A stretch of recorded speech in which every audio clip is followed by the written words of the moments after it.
3장 18절부터 4장과 같이 연결시켜서 보는 것이 더 합당하기 때문에 지난주 우리가 17절까지 말씀 보았고 18절부터 오늘부터 봅니다. 여러분들 그 3장 25절 말씀에서 말씀하고 있는 그 말씀 한번 읽어볼까요? 같이 한번 읽겠습니다.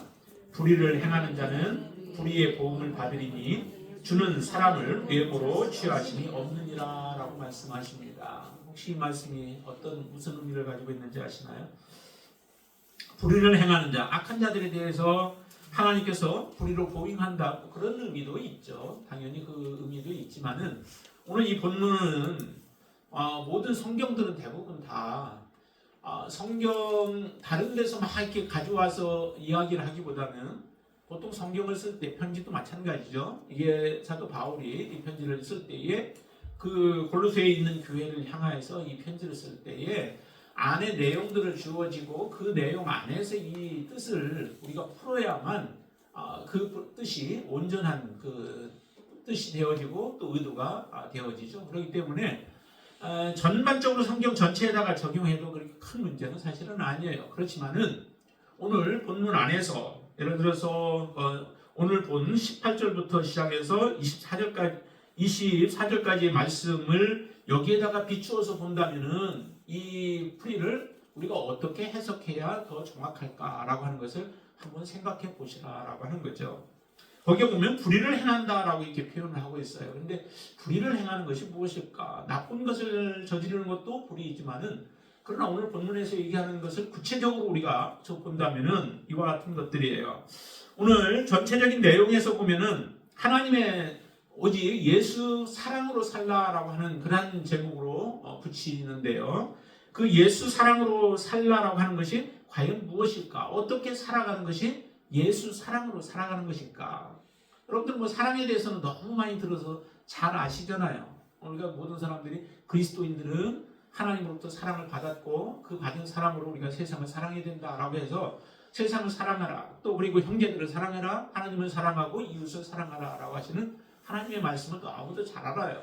그러나 그렇게 너무 많이 듣다 보니까 오히려 실제적으로 우리가 구체적으로 어떻게 사랑해야 하는지 그것을 잊어버리고 잘 모를 때가 많습니다. 그냥 그러면서도 많이 들었기 때문에 우리가 설교를 많이 듣고 또 들었기 때문에 우리는 당연히 나는 사랑으로 살아가고 있다라고 하는 생각을 하기도 해요. 그렇지만은 오늘 본문 안에서 우리에게 구체적으로 말하는 것은 특별히 이제 세 가지를 얘기하는데요. 하나는 가정에서 우리가 어떻게 살아가는 것이 정말 사랑으로, 오직 예수 사랑으로 살아가는 것인가라고 하는 것과, 그리고 또 하나는 세상 가운데서죠. 사회에서 우리가 어떻게 살아가야 하는가라고 하는 것을 우리가 보여주고, 또 한 가지는 바로 교회 안에서, 공동체 안에서 사랑으로 살아가는 것이 무엇인가라고 하는 것을 골로새 교회에게 분명하게 사도 바울은 말씀하고 있다라고 하는 것입니다. 그래서 여러분들은 오늘 이 본문의 말씀을 보면서 여러분들 자신에게 한번 비추어 보아서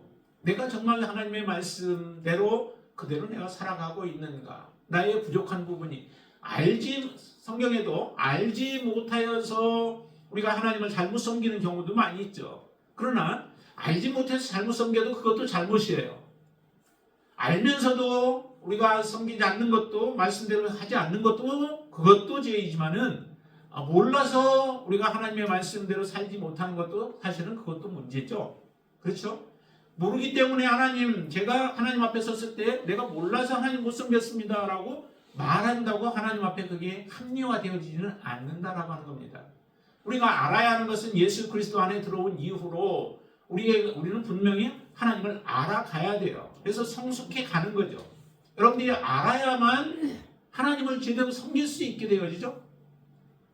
계속 여러분들한테 말씀드리지만은 부모를 잘 섬기려면은 부모의 마음을 알아야 부모를 잘 섬길 수 있죠. 부모를 잘 섬긴다고 하는데 부모를 알지 못하고 그 마음을 알지 못하고 헤아리지 못하면서 부모를 잘 섬기는 사람은 보지 못했습니다. 부모가 무엇을 좋아하는지, 무엇을 맛있게 드시는지, 무엇에 관심이 있는지를 알아야 그에 맞춰서 우리가 잘 섬길 수 있게 하죠. 그 마음을 불편하게 해드리지 않고 편안하게 해드리면서 부모님의 마음에 합한 아들로서의 삶을 살아갈 수 있게 되어집니다. 하나님을 섬기는 데 있어서 그보다 못하겠어요? 하나님 부모를 섬기는데도 우리가 알아야만 섬기는데 하나님을 섬기는 데 있어서는 얼마나 더 필요하겠어요? 그래서 하나님은 그러면은 하나님을 알려면은 말씀을 그래서 주신 것이죠. 하나님의 마음이 이 안에 성경을 통하여서 다 표현되어져 있습니다. 그 표현되어져 있는 하나님의 말씀을 우리가 보면서 그 말씀을 사모하고 그 말씀을 가까이 하면서 하나님의 마음을 알고 아는 대로 그대로 순종해서 살아가게 되는 것. 그것이 하나님이 우리에게 요구하시는 바인 줄로 믿습니다. 자, 그러면은 18절부터 시작해서 25절까지의 그 안에서 보면은 우리가 정말 하나님을 사랑하는 것이 어떤 모습으로 나타나야 하는가. 그것은 남편으로서, 아내로서, 부모로서, 자녀로서 그 각각 다르다라고 하는 거죠. 하나님이 요구하실 때 그냥 뭉뚱그려서 우리에게 요구하시지 않는다라고 하는 겁니다. 우리는 각자의 위치가 다 있죠. 아들로서의 위치가 있어서 그 아들로서의 부모를 섬기는 것이 하나님이 보실 때 그 아들로서의 합당한 모습이죠. 그리고 부모의 자리에 있을 때 우리가 부모로서 자식에게 바른 교훈을 가지고 자녀를 가르쳐야만 하는 것이 그 부모로서 하나님 앞에 합당하게 살아가는 모습인 것입니다. 오늘 본문에서는 이렇게 말씀합니다. 자, 18절 말씀 보실까요? 거기에 보시면 뭐라고 그래요? 아내들아 남편에게 복종하라라고 말씀하시죠. 지금 이 시대가 어느 시대인데 지금 이 시대도 그렇게 아내들에게 꼭 그 가부장적인 그런 말씀을 하시냐라고 하시지만은 하나님은 이렇게 정해 놓으셨어요. 그래서 처음 아담을 창조하신 이유도 마찬가지죠. 아담을 만드시고 그 다음에 그 위에 또 하와를 만드신 이후에도 하와를 남편 아담을 돕는 배필로 만드셔서 주신 거예요. 그리고 나서 하와에게는 남편의 말에 순종할 수 있도록 아담에게 말씀을 주셨고 그 말씀대로 사실은 하와는 순종해야 되죠. 그런데 하와가 먼저 그 선악을 알게 한 나무의 실과를 따먹게 되어지는 일들이 벌어지게 되어지죠. 이건 남편에게 순종하지 못함이에요. 순종하지 못함으로 인하여서 결국 이 땅에 죄가 들어오게 되어지는 그 길들을 열어놓은 거예요. 그렇게 되어져서는 안 된다는 거죠. 이 말씀이 굉장히 구식적이고 또 정말 여러분들 마음에 들지 아니할지라도 하나님은 이렇게 말씀하셨다는 거예요. 아내들아 남편에게 복종하라라고 하는 거예요. 아내는 남편에게 복종하는 것이 그게 바로 하나님께서 아내에게 요구하시는 기준이에요. 남편에게는 다른 방법을 요구하시죠. 19절에 보면 남편들아 아내를 사랑하며 괴롭게 하지 말라라고 말씀하세요. 그럼 남편은 바로 아내를 그와 같은 모습으로 사랑하면 돼요. 대신 남편이 잘못해서 나는 그렇게 남편에게 복종할 수 없다라고 여러분들이 아무리 주장해도 하나님 앞에서는 그게는 합당하지 않아요. 대신 또 아내가 복종하지 않기 때문에 나는 아내를 사랑하지 않을 거야 라고 말을 해도 그것도 안 된다라고 하는 거죠. 각자에게 하나님은 요구하시는 거예요. 남편에게 요구하시는 바가 다르고 아내에게 요구하시는 바가 다르다라고 하는 겁니다. 그 다음에 보시면 뭐예요? 자녀들에게 얘기하잖아요. 부모에게 얘기하죠. 부모들에게도 얘기하고 자녀들에게도. 그런데 20절에 보니까 자녀들은 모든 일에 부모에게 순종하라라고 말씀하십니다. 모든 일에 순종하라. 그러니까 하나님의 부모가 먼저 가르쳐야 하는 것은 부모가 주 안에서 가르쳐야 하는 것이죠.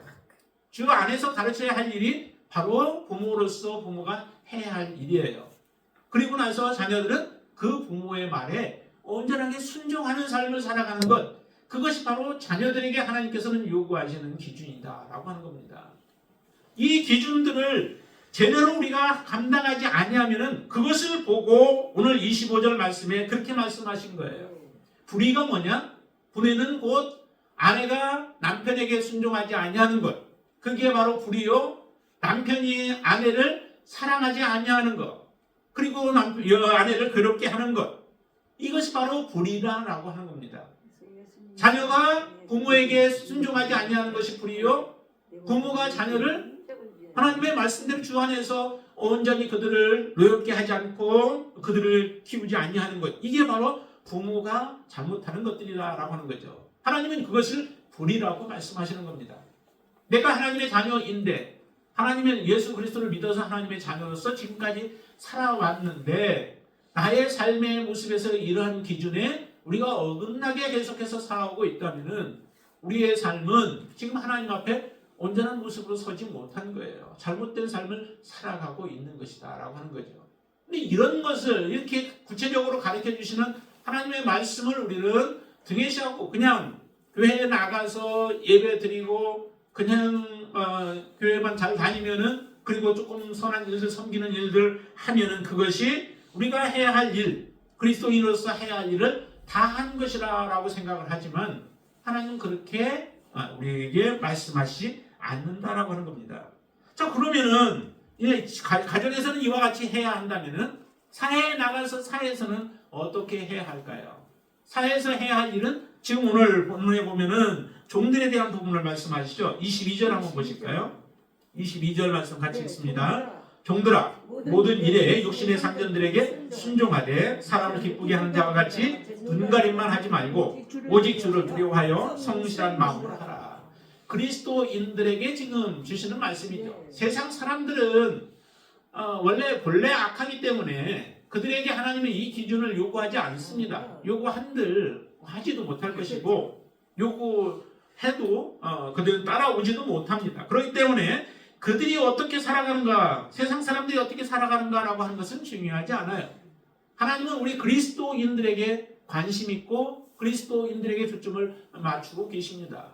그래서 하나님의 자녀들인 여러분들이 세상 가운데 살아갈 때에 어떻게 살아가야 할 것인가. 그런데 보통 우리 그리스도인들도 세상 사람들과 똑같은 모습으로 그냥 같이 어울려서 살아가는 경우들이 참 많아요. 왜냐하면 그리스도인의 삶을 살아가려면 많은 어려움들이 있죠. 많은 핍박이 있고 때로는 조롱이 있고 여러 가지 손가락질 당하고 하는 많은 어려움들이 있다 보니까 세상 사람들과 같은 모습으로 살아가지만 하나님은 우리가 그렇게 세상 사람들과 동화되어지는 것을 원치 않습니다. 우리는 구별된 삶을 살아야 되죠. 어디에 있든 우리는 구별된 삶을 살아야 돼요.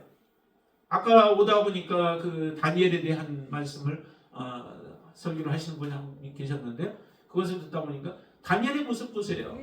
다니엘은 지금 그 이스라엘 땅에 있는 것이 아니죠. 포로로 지금 잡혀갔습니다. 잡혀가서 그곳에서 생활하는 데에 그의 삶은 구별된 삶을 살잖아요. 다니엘과 그 친구들. 그 구별된 삶을 살아가는 것이 쉬운 게 아니죠. 그 삶을 살아갈 때는 결국 자기의 목숨까지도 내어 놓아야 할 그러한 단계들이 그들 앞에 놓여요.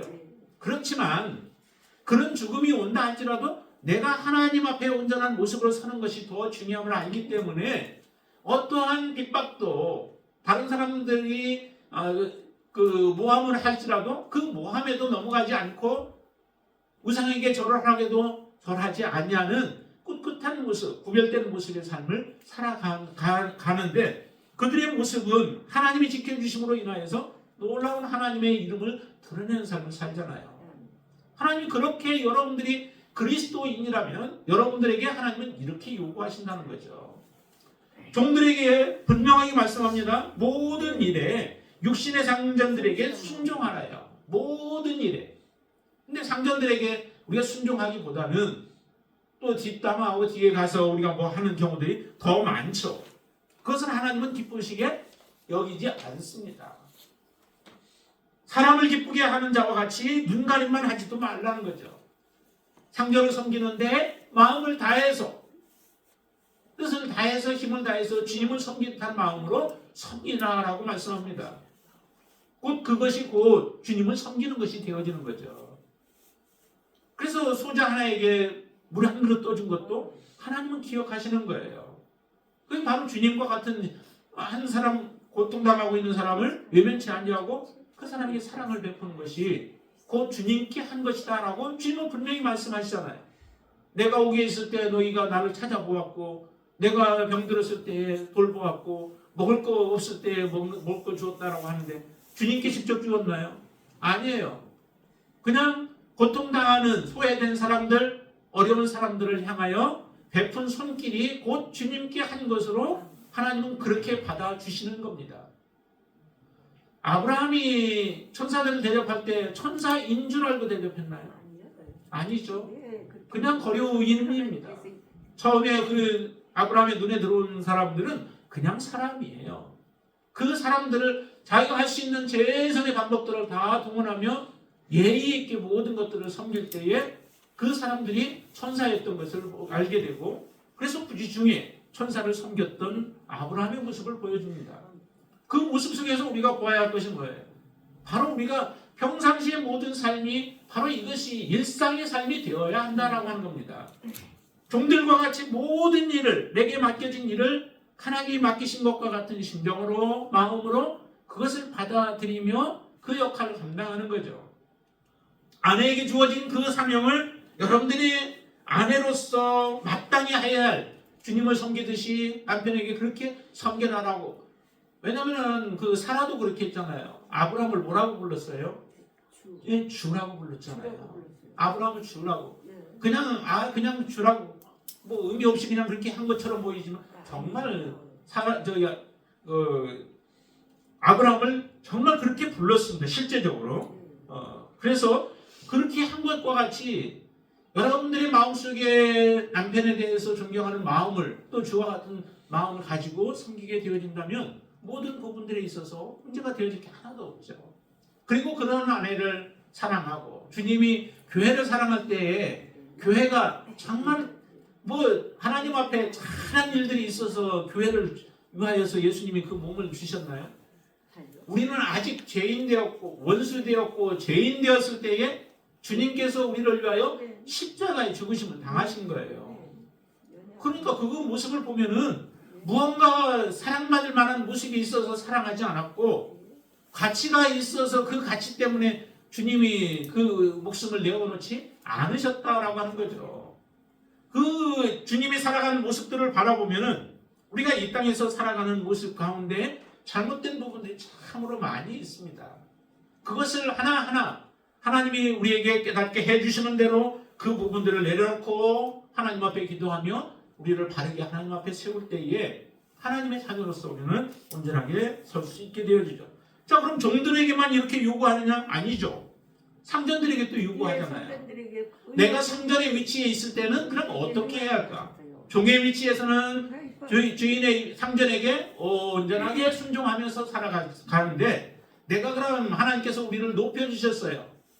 높여주셔서 그 자리에서 섬기게끔 하셨다면 그때는 우리가 어떻게 해야 하는가라고 하는 거죠. 여기 보면 그렇게 분명하게 나오죠. 4절 보세요. 4절 같이 4장 1절 같이 읽습니다. 상전들아, 의와 공평을 종들에게 베풀지니 너희에게도 하늘에 상전이 계심을 알지어다. 자기가 제일 높은 줄 알았는데 그 위에 또 상전이 또 계세요. 하나님이 또 계세요. 그러니까 하나님 바라보면은 나는 또 종과 같은 모습이죠. 그러면 종의 위치에 있는, 내 밑에 있는 사람들에 대해서 나는 이제 너그러워질 수밖에 없는 거예요. 예수님은 말씀하셨잖아요. 비유로도 1만 달란트 빚졌던 자와 100데나리온 빚진 자에 대한 그 비유를 말씀하세요.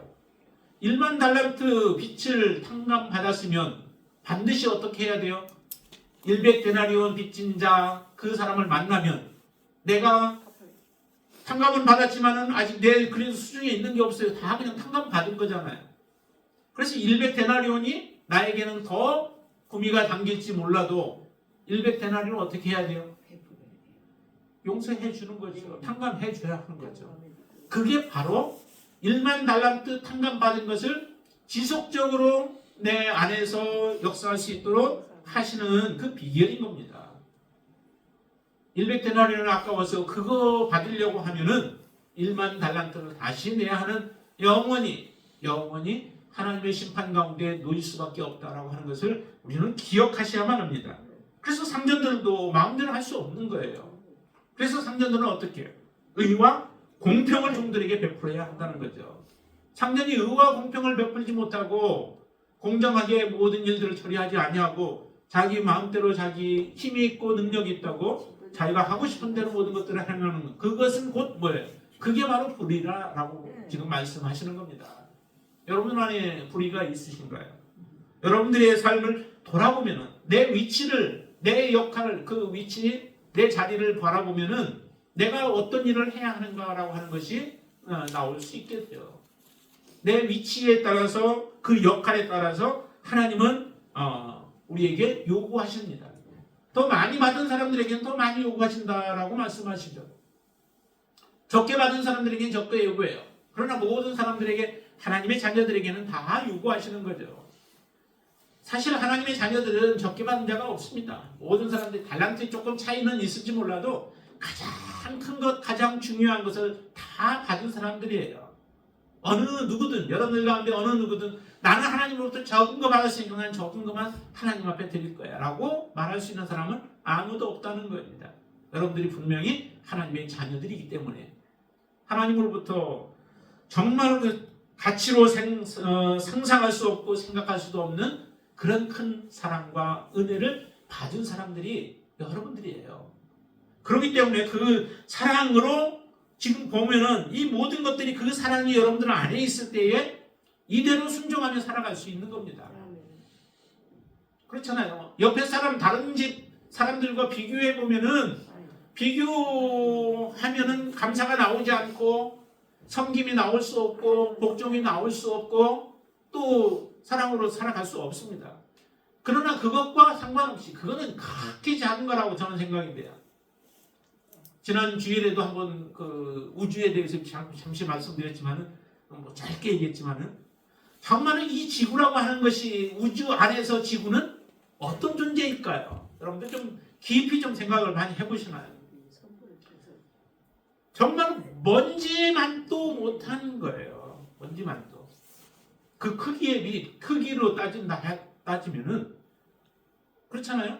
왜냐하면 이 지구가 속해 있는 게 태양계인데 태양계가 굉장히 커요. 그것도 태양까지 가려면은 또 가는 그 거리가 빛의 속도로 가도 오래 걸리잖아요. 그런데 그 태양계가 다가 아니라 태양계 안에 또 우리의 은하가 있다라고 하는 거예요. 우리의 은하가 있는데 그 은하는 태양계는 또 그 중에서 극히 일부에 해당돼요. 그런 은하가 있는데 그 은하가 하나만 있는 게 아니라고 말씀드렸죠. 2조 개가 있다고 했나요? 그렇게 예상합니다. 2조 여러분들 셀 수 있어요? 그런 사람들이 바로 우리 지구에 이 지구가 그렇다고요. 근데 그 안에 우리 대한민국은 또 얼마나 작아요?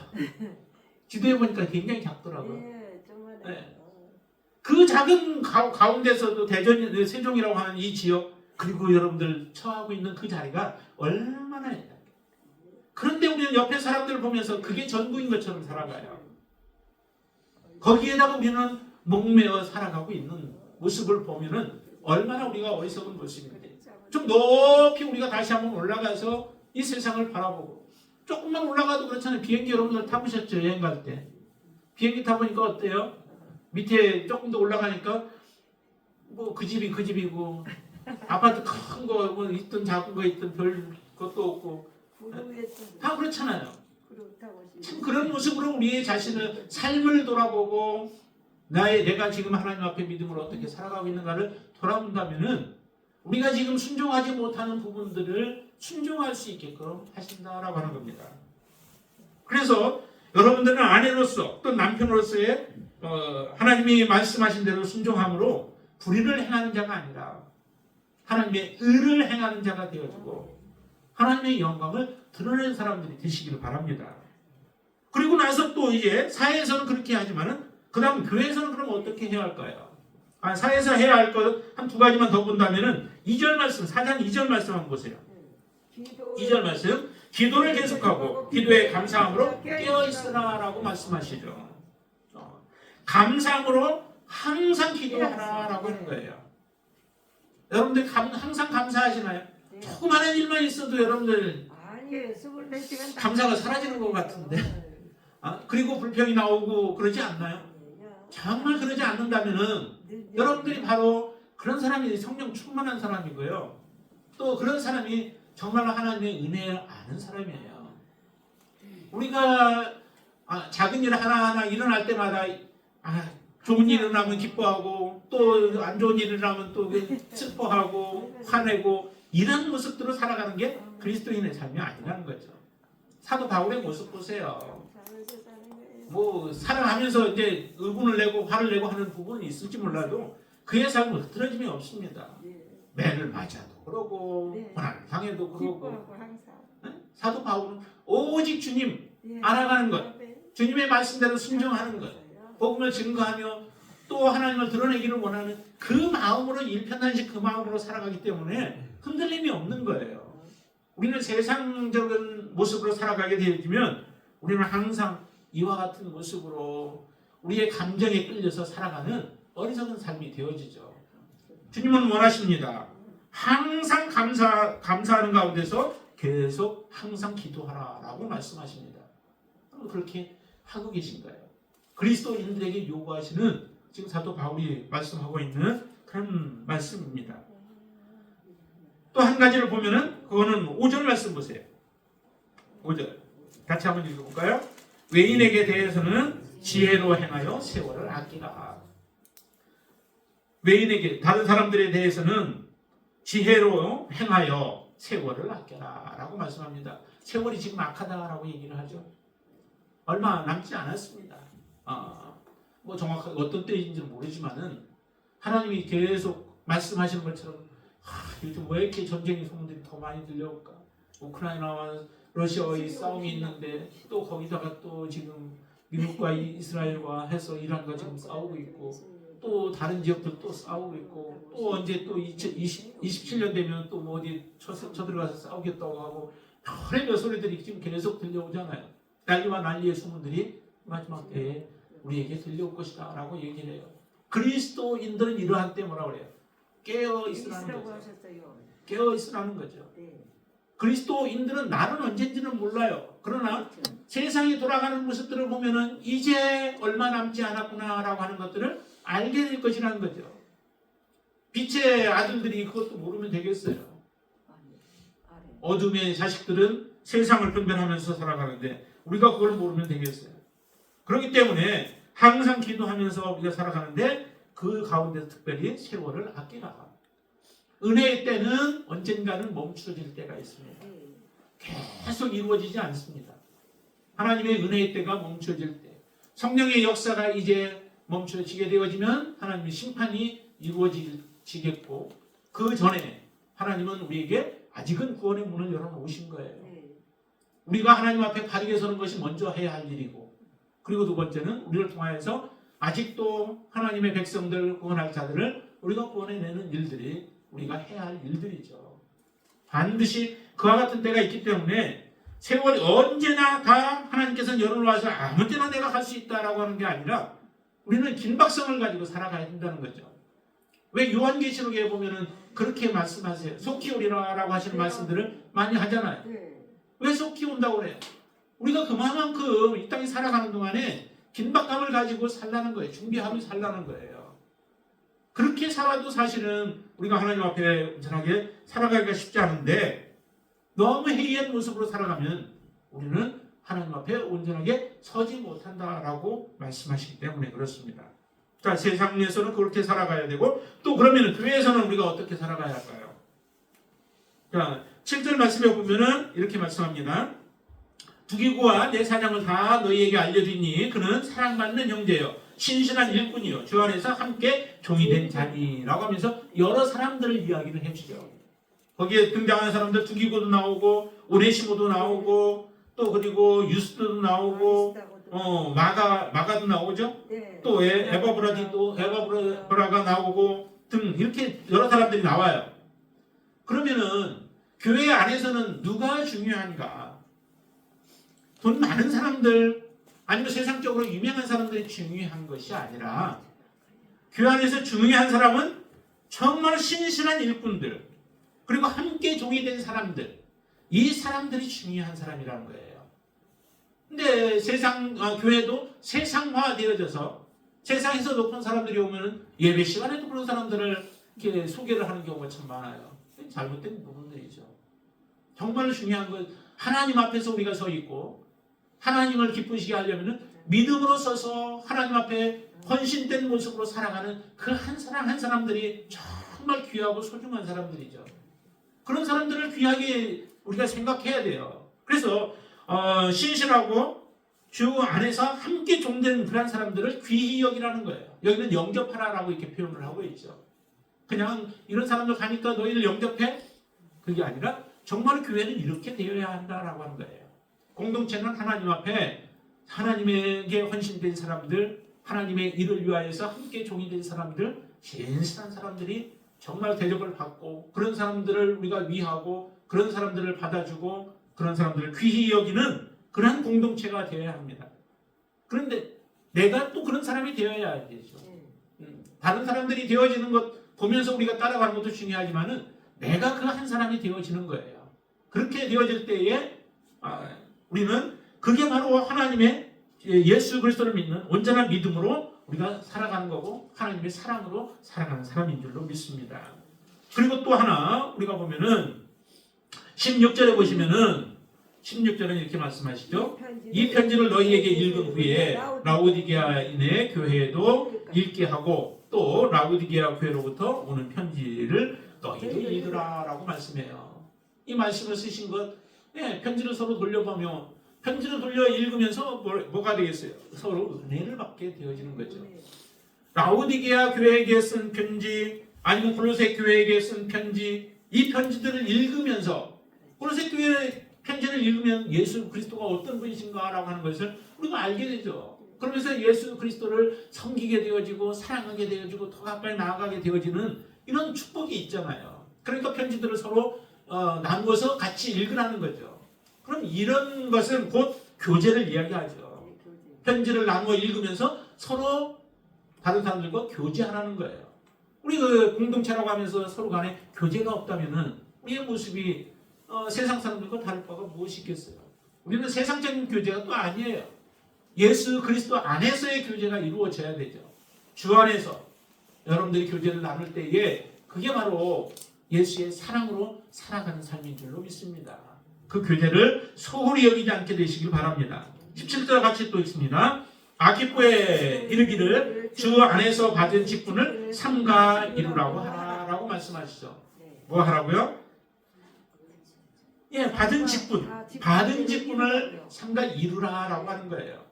각자의 직분이 있잖아요. 집사는 집사, 아니면 성도라 할지라도 다 우리에게 하나님은 그 직분을 주신 거예요. 그래서 우리가 한 공동체라고 하면은 그 공동체 안에서 내가 섬길 수 있는 것이 무엇인가? 내가 못하는 것을 억지로 하라는 게 아니에요.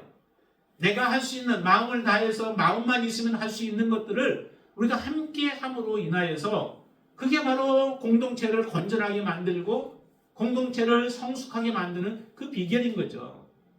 여러분들 한 사람 한 사람이 거룩한 모습으로 사는 것도 중요하지만은 그 한 사람 한 사람들이 모여서 근데 거룩한 사람들 또 신령한 사람들이라고 하는데 모이면 서로 싸우고 다투기나 하는 사람들이 있어요. 이건 아니죠. 정말 신령하다면은 함께 우리가 하나님을 섬기는 그 일에 있어서 하나가 되어져야 해요. 그래서 여러분들에게 주어진 그러한 직분을 삼가 이루라라고 하는 것, 이루는 것이 그게 바로 우리가 예수 사랑으로 살아가는, 오직 예수 사랑으로 살아가는 삶입니다. 자, 마지막 하나 더 18절 말씀 보시면 나 바울은 친필로 문안하니 내가 매인 것을 생각하라. 은혜가 너희에게 있을지어다 라고 얘기를 하죠. 사도 바울의 매인 것을 생각하래요. 그거 생각하면 고통스러운데 사도 바울을 위하여서 더 기도하겠죠. 그렇죠? 주님을 위하여서 고난당하는 사도 바울이 복음 때문에 매임을 받았으면 어떻게 해요? 그를 위하여 기도하겠죠. 그래서 기도하면서 한 직제로서 함께 주님을 섬겨 나아가는 그 모습을 더욱더 기도하는 가운데서 체험하겠죠. 그래서 이거는 주의 종들의 그 고통을 알라라고 하는 거예요. 어떤 고통이 있는가? 그럼 그 고통을 함께 나누어지면서 함께 우리가 하나님을 잘 섬기는 거예요. 그것이 우리의 교회로 하나님께서 모이게 하시고 공동체로 섬기게 하신 하나님의 목적이 거기에 있는 겁니다. 교회 안에서 모여서 그냥 함께 우리가 그냥 떠들고 놀고 뭐 하고서 그거 끝나는 것이 아니라 함께 고통을 나누면 그러면 하나님의 은혜가 더 그 가운데 넘쳐나게 되어져요. 그리고 고통당하는 사람이 우리가 이겨낼 수 있는 힘이 생겨지게 되어지죠. 이렇게 살아가는 것, 그것이 바로 온전한 예수 사랑으로 살아가는 삶인 줄로 믿습니다. 여러분들이 이 말씀을 그냥 흘려버리지 마시고 정말 여러분 우리 삶에 직접적으로 다 적용해야 할 부분들이에요. 나는 직장 안 다니니까? 아니 그래도요. 우리가 여러 가지 만남 가운데 모든 일들 가운데서 다 일어나는 일들이죠. 가정에서는 남편이요, 아내요, 그리고 부모요, 자녀들이고 모든 관계 속에서 이 다 적용되어질 그런 하나님의 말씀입니다. 이 말씀이 여러분들의 삶을 하나님 앞에 바르게 세우는 그런 귀한 말씀이 되어지기를 주님의 이름으로 축원을 드립니다. 우리가 찬양 516장 하고 함께 우리가 말씀을 생각하면서 또 나라를 위해서 같이 기도하는 시간을 갖겠습니다.